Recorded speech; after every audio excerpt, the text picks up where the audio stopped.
Mahigit isang dekada na din ang nakakalipas simula nang magharap itong si Manny Pacquiao at Brandon Rios noong November 2013 sa Macau upang paglabanan ang bakanting WBO welterweight belt.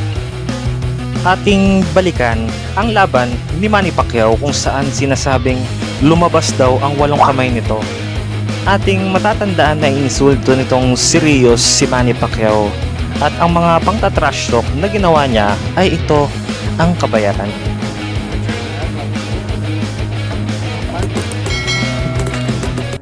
Hello guys, it's Lifehacks TV here. I am the greatest. I actually disagreed with you. Pacquiao wasn't able to make flyweight. He was a flyweight who won the lineal champion. Masasabi kong suki na ng mga pangtatrash talk itong si Manny Pacquiao. Kadalasan ay puro panglalait at insulto sa itsura at pati na pamilya niya ay hindi ligtas sa mga panglalait ng kanyang mga nakakalaban. Well, hindi na ito bago pagdating sa boxing dahil ayon sa iba, isa itong mind games. Pwedeng masira ang laro mo or pwede kang ma-distract lalo na kung talagang naapektuhan ka sa mga pinagsasabi tungkol sa'yo. Sa kabilang banda ay nakadepende ang bagay na ito sa fighter, lalo na kung si Manny Pacquiao. Kilala bilang pasensyoso itong si Manny Pacquiao, lalo na sa labas ng ring. Ngunit kabaliktaran ito sa loob ng ring dahil si Pacquiao ay kilala bilang destroyer at executioner. Ito'y walang pinagkaiba sa nooy Tijuana Tornado ng Mexico na si Antonio Margarito. Bago naganap ang kanilang laban ay nakailang ulit sinabi nito na pitik lang daw ang suntok ni Pacquiao at kung ano-anong kabastusan ang pinagsasabi ng Meksikano. Pero estamos listos, estamos preparados para la pelea que nos deje Patria de pelea. Pero ano nga ba ang nakatagong storya sa laban ng Rios versus Pacquiao? Sinasabi ng iba na personal fight daw ito ni Manny Pacquiao dahil masama ang loob nito kay Rios at sa kampo nito. Kaya nagmistulan nitong isang octopus at talagang pinaliguan ng suntok si Brandon Rios.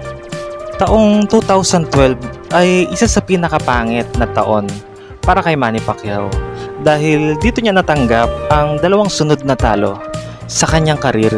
At ito ay controversial loss kay Timothy Bradley at nasundan naman ng devastating loss sa kanyang mahigpit na karibal na si Marquez.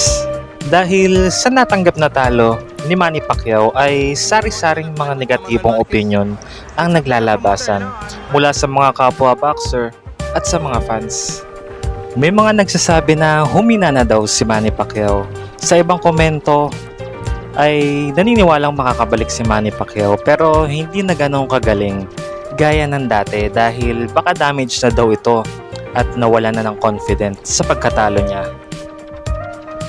Agad namang nag-announce si Manny Pacquiao ng big comeback para patunayan sa lahat na kaya niya pang lumaban at bumalik bilang isang kampiyon. At sinamantala naman ito ng tinaguriang Bam Bam Rios. Kilala si Rios sa 2 laban niya kay Mike Alvarado na pumatok sa takilya. Agad naman tinanggap ng kampo ni Manny Pacquiao itong Rios dahil ito ay former lightweight at junior welterweight world champion. On November 23rd from the Cotai Arena in Macau, China, is the return of global icon Manny Pacquiao.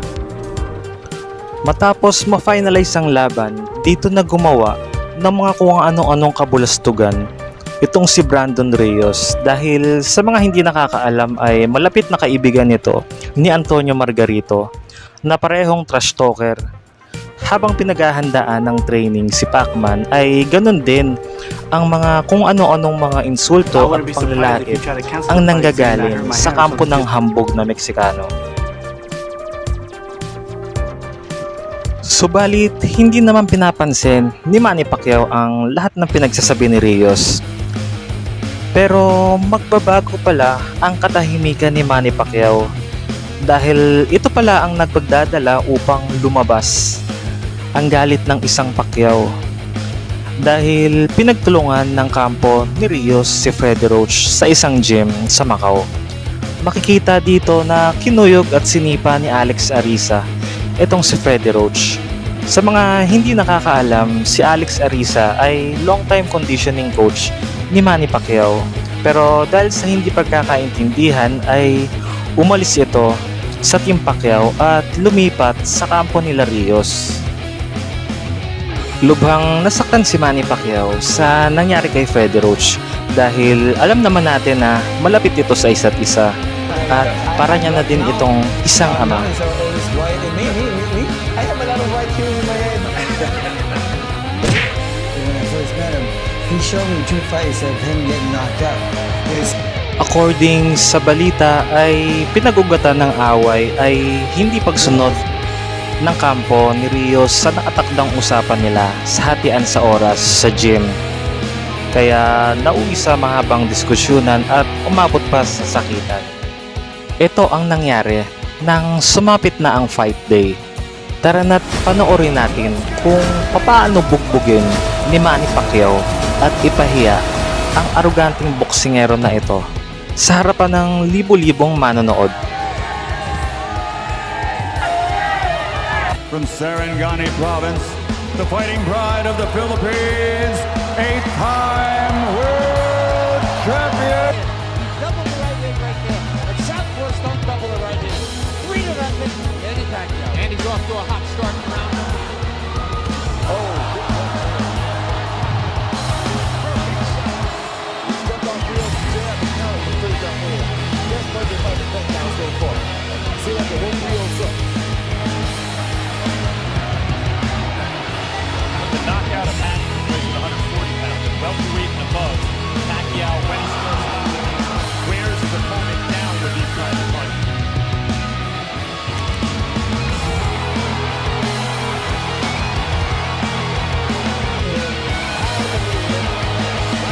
Dito ay makikita natin na halos lahat ng mga pinapakawalan ni Manny Pacquiao na jab at mga kombinasyon ay tumatama lahat kay Rios.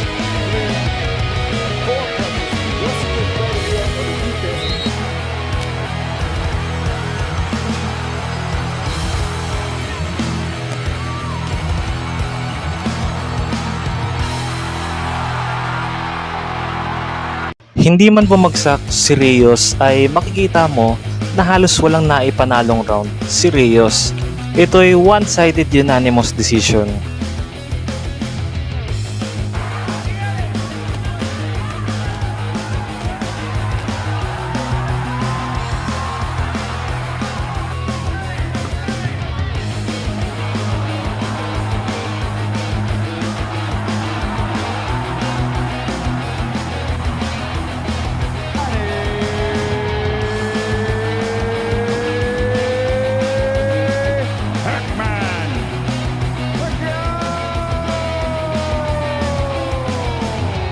Pero alam mo bang maraming nagulat sa comeback fight ni Manny na ito? Dahil sa dalawang sunod na talo ni Manny Pacquiao, mas lalo daw itong gumaling at naging mas maingat. Sa katunayan ay madami pa siyang naipanalong laban, lalo na sa mga elite fighters.